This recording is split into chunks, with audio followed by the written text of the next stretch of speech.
Salut. Alors pour compléter le chapitre 7 le chapitre 7 que j'ai fait là pour clôturer le mois de juillet, j'avais envie de te faire un podcast en fait pour venir en fait un petit peu partager mes réflexions par rapport à les réflexions que j'ai eues ce mois-ci. Et je pense que ça aurait été trop long et ça aurait pas été pareil que si je l'avais fait en article, mais bref, en fait j'avais envie de te le faire comme ça. Parce que j'avais envie de partager tout ça avec toi. Je trouve que ce cycle, le mois de juillet, je sais pas pour toi, mais il a été quand même assez chargé. Alors je dirais pas tant en événements, mais il a été, je trouve, hyper chargé émotionnellement. Parce que les événements, très honnêtement, comment je le ressens, comment je le perçois, je pense que ça va être assez sympathique. Je dis sympathique entre guillemets pour le mois de septembre. Je pense que le mois de juillet nous a préparé au choc émotionnel, enfin pour éviter le choc émotionnel que l'on va peut-être vivre pour le mois de septembre. En tout cas, attention, hein, je parle de manière générale. Hein. Je parle pas... bien sûr, ça ne va pas concerner tout le monde, mais en tout cas, c'est l'atmosphère qui en dégage, je trouve, qui s'en est dégagée pour le mois de juillet. Et je pense, alors j'ai pas encore fait ma guidance, je me suis pas encore concentrée sur le mois de septembre, mais à voir comment va se dérouler j'ai hâte de voir, de découvrir comment va se dérouler le mois de septembre, même si je pense que ça va être assez chaud, quoi. Mais on verra. On verra, mais ouais, alors pour en revenir au mois de juillet, voilà, je trouve que ça a été chargé, ça a été assez chargé, en tout cas émotionnellement parlant. Et puis il y en a beaucoup qui ont eu aussi beaucoup de sensations étranges, beaucoup de flou, et je pense qu'il y en a même certains qui ont dû trouver que c'était un mois qui était chargé en lenteur, quoi. Mais, et je trouve aussi que c'est un mois qui a profondément travaillé notre relation au temps, à la confiance et au fait de ne pas tout savoir, quoi. Alors, à travers ce que j'ai vécu durant ce mois de juillet, j'avais envie de partager aujourd'hui une réflexion, une question que je me posais. Et cette question, c'est celle-là. Est-ce qu'on a besoin de tout comprendre pour avancer ? Alors, comme je te le disais, le mois de juillet, il a été, je trouve, archi particulier. Il y avait comme un voile devant les choses, tu vois. On sentait que pour certains, il y a des passions qui étaient en train de naître, mais tu vois, rien n'était clair. Et il y en a beaucoup pour qui certains projets, tu vois, ils piétinaient clairement. Et il y a des relations aussi qui semblaient comme suspendues. Et des réponses qu'on attendait en fait, mais qui ne venaient pas. Et peut-être aussi que pour beaucoup, t'as ressenti de l'irritation, de l'attente. Et alors, je pense que ce mot-là, celui que je vais dire, résume le mois de juillet, c'est la lassitude. Ouais, je pense qu'il y en a beaucoup qui ont ressenti ça, de la lassitude. Enfin, c'est comme ça que je le ressens en tout cas. Ou au contraire, il y en a qui ont pu avoir cette forme, de pause intérieure qui t'invitait à observer plutôt que d'agir. Alors, pour ma part, c'est venu travailler un point qui est assez précis chez moi. C'est cette capacité à accepter de ne pas tout comprendre tout de suite. Et ça, je t'assure que pour une grande curieuse comme moi, c'est un sacré défi. Je me suis souvent dit, si je comprenais pourquoi je vis ça, alors je saurais comment agir. Mais ce mois-ci aussi m'a permis de comprendre que la vie, justement, ne m'a pas donné de mode d'emploi.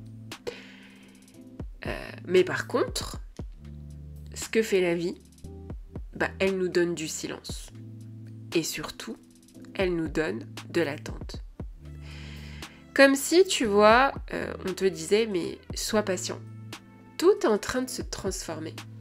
Juste garde l'équilibre et réajuste. Et tu peux te retrouver face à cette tension.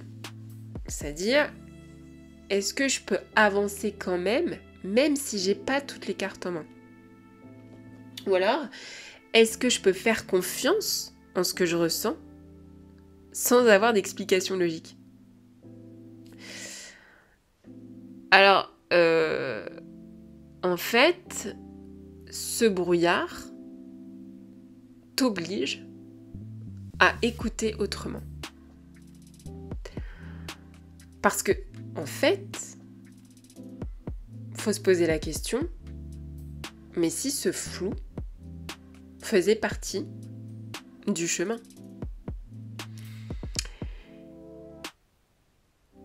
Je pense que parfois, c'est pas le mental qui doit comprendre, mais c'est le corps qui doit traverser.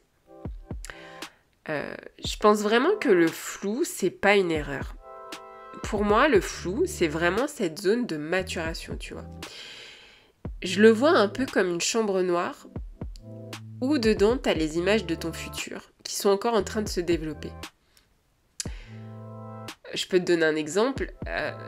Si on allume trop vite la lumière, tu sais, c'est un peu comme si tu étais dans une pièce, voilà, tu te retrouves dans le noir. Mais c'est pas un vrai noir, hein, mais t'es dans le noir, quoi. Bah, comme t'étais dans la lumière juste avant, bah, tu te retrouves dans le noir. Petit à petit, tes yeux, qu'est-ce qu'ils vont faire? Ils vont commencer à essayer de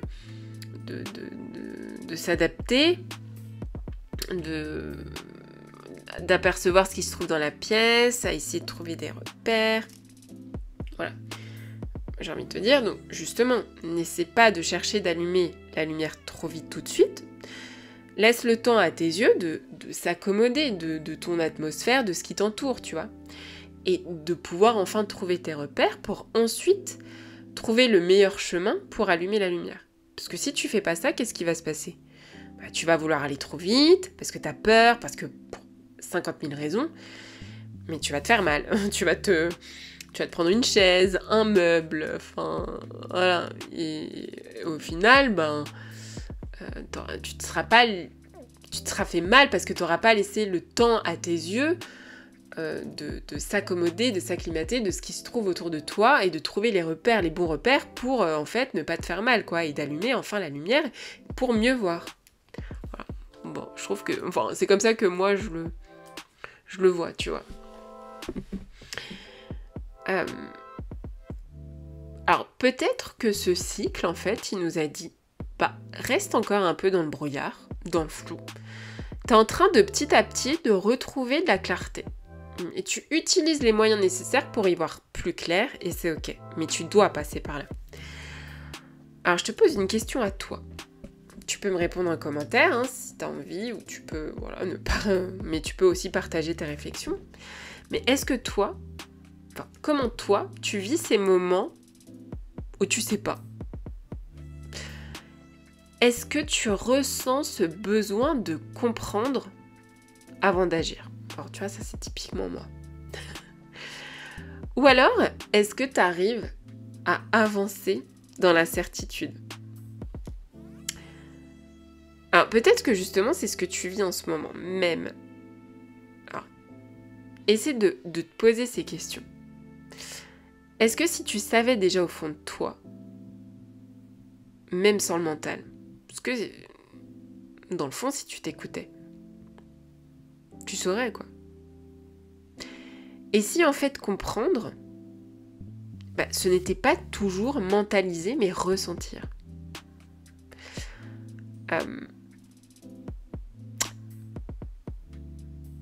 J'avais envie de rebondir, ça m'amène à rebondir sur un autre sujet que j'avais envie de partager avec vous, parce que je trouve que j'ai vu assez ça durant ce mois de juillet. Alors ça ne me concernait pas moi personnellement, mais de ce que j'ai pu voir en tout cas autour de moi. Mais c'était la souffrance. J'avais envie de partager aussi cette réflexion avec toi sur la souffrance. Parce que vraiment, j'ai vu des gens être dans la souffrance, mais genre une réelle souffrance. tant émotionnel que physique en fait. C'était assez marquant ce mois-ci, je trouve. C'est pour ça que je trouve que c'était quand même un mois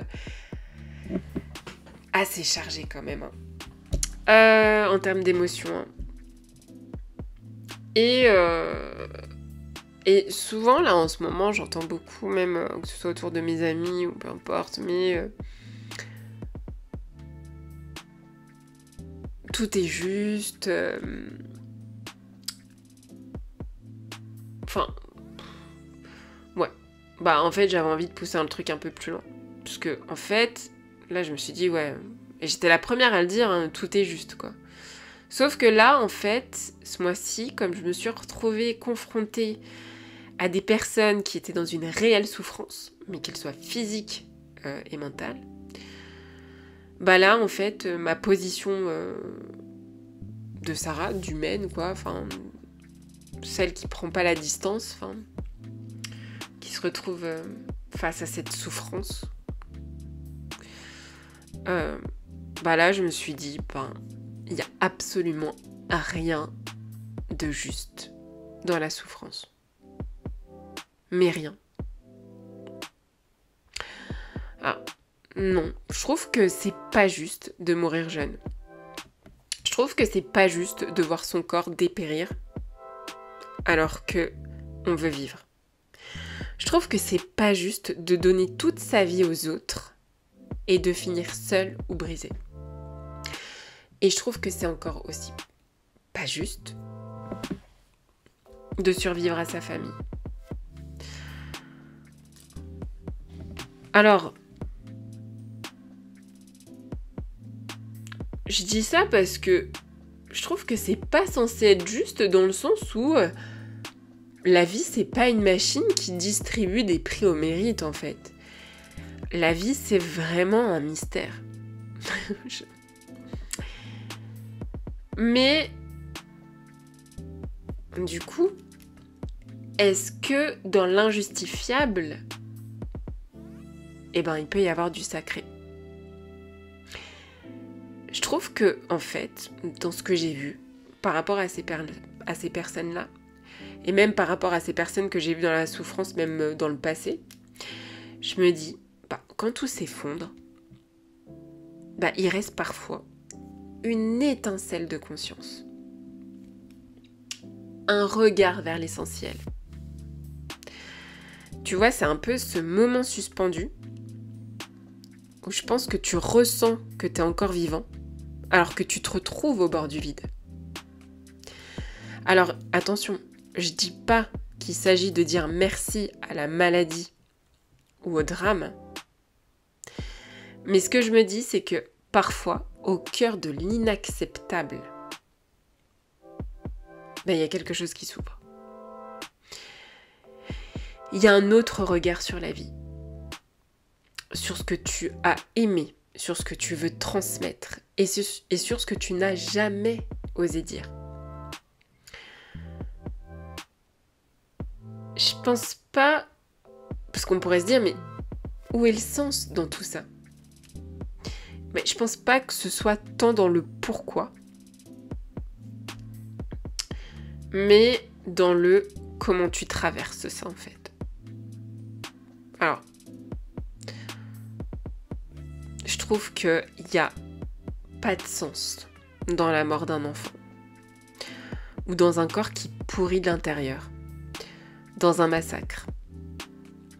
Mais par contre, il peut y avoir du sens qui est tellement noble, sacré et de précieux dans la tendresse qu'on donne malgré la douleur, dans l'amour qu'on transmet une dernière fois, dans le fait de refuser de haïr même après avoir tout perdu.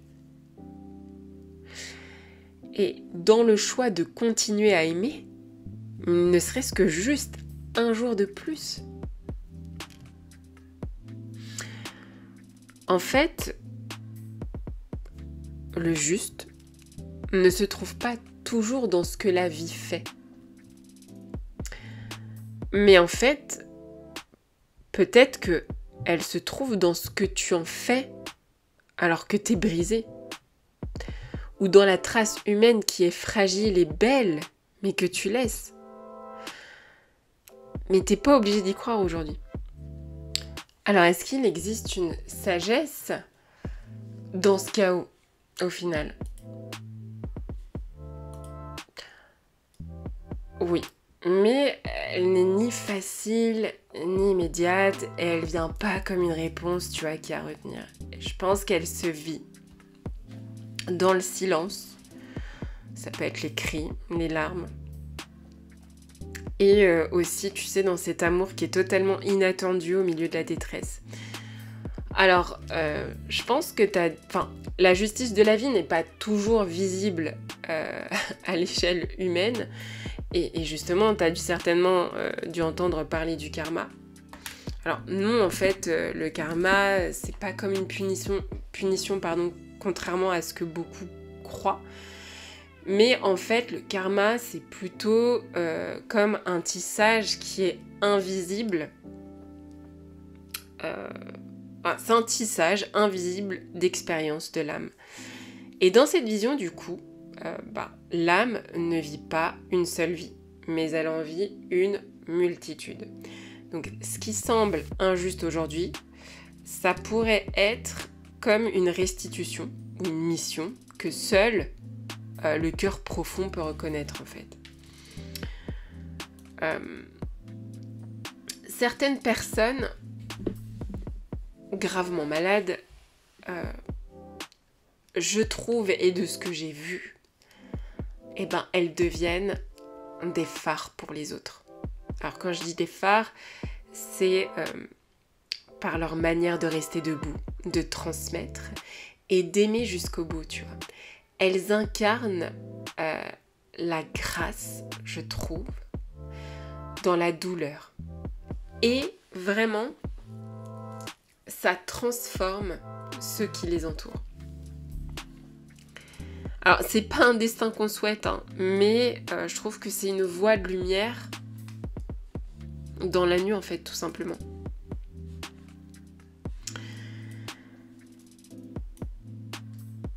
Je pense que la sagesse, parfois, c'est de ne pas chercher à comprendre, mais c'est à ressentir, à être là, pleinement, et surtout, je pense que c'est à ne pas laisser l'injustice devenir un isolement, tu vois. Parce que la personne, elle peut se dire, en fait, je n'ai pas choisi ça, mais je choisis ce que j'en fais maintenant. Alors, pour t'imaginer un peu ça, il y a je sais pas si tu connais alors je le prononce peut-être mal, je suis désolée, mais le kintsugi ou le kintsugi japonais. Alors en fait, quand un bol est brisé par exemple, les maîtres kintsugi le réparent avec de l'or. Et la fissure en fait, elle devient la beauté. Ce qui a été brisé, c'est pas caché, mais c'est magnifié. Alors tu vois, peut-être que certaines âmes, elles viennent ici non pas pour vivre une vie juste, mais pour incarner une force au cœur même de l'injustice. Je pense pas qu'il y ait de réponse unique en fait. Il n'y a pas de réponse qui suffit. Mais il y a un appel à une sagesse qui est beaucoup plus grande. Une sagesse qui ne nie pas la douleur, mais qui transforme notre rapport à elle. Par exemple, en cherchant à faire sens, même dans l'absurde, en continuant à aimer, même dans la peur, ou en offrant notre vérité, même sans espoir. Alors, je pense pas que la vie ne cherche pas à être juste selon nos critères humains. Je pense qu'elle cherche à faire naître une profondeur, une conscience, une force que rien d'autre n'aurait pu éveiller autrement, tu vois. Et c'est pas une justification, mais c'est une invitation à traverser, à ne pas rester figé dans le pourquoi, mais à tendre vers le comment vivre avec. Pas pour oublier, mais pour élargir le sens et parfois même en offrir aux autres. ce cycle de juillet, il nous a, je pense, forcé à nous ramener à notre intériorité. En gros, il nous a dit ralentis, observe et ne force rien. Et je trouve qu'en fait, ce mois de juillet, j'ai envie de le voir comme ça. Il a planté une petite graine de foi. Alors quand je dis ça, c'est une foi en toi, une foi en ton ressenti, une foi dans ce qui est en train de mûrir, même si tu vois encore rien à l'extérieur. Parce que peut-être qu'on n'a pas besoin de tout comprendre pour avancer, tu vois, mais seulement de ressentir qu'on est au bon endroit au bon moment. Alors, je pense que justement, tu vois, cette foi, elle vient se construire dans les zones d'ombre. C'est-à-dire dans ces moments où justement, tu vois, tout semble injuste. Quand la vie nous arrache ce qu'on aime, ou qu'elle nous confronte à des épreuves qui dépassent l'entendement. Je pense que là, on peut trouver la foi. Alors, comment rester en lien, tu vois, avec ce bon endroit, au bon moment, dans ces instants-là? Parce que comment croire que tout ça a un sens quand on traverse l'insupportable? Mais je pense que c'est vraiment là que commence une autre forme de sagesse. Elle est plus intérieure et en même temps, elle est plus radicale, tu vois. C'est pas celle qui cherche à tout expliquer, mais c'est celle qui apprend à accompagner l'inexplicable. En fait, ce qu'on pourrait se demander dans la réflexion, c'est que signifie la justesse quand la vie paraît profondément injuste? Comment vivre avec ça sans s'effondrer? Et parfois même en se relevant. Je te remercie pour ton écoute. J'ai fait j'ai fait la guidance pour le mois de juillet, le mois d'août, pardon. Tu peux la retrouver, non, pas sur mon site, mais normalement tu peux la retrouver sur sur ma chaîne YouTube ou sur mes différents réseaux. Et en attendant, prends bien soin de toi. Et puis je te retrouve très prochainement, soit dans des articles ou des vidéos, pour t'accompagner dans ces prochains chapitres que nous offre la vie. Voilà. Je te dis à très bientôt. Ciao.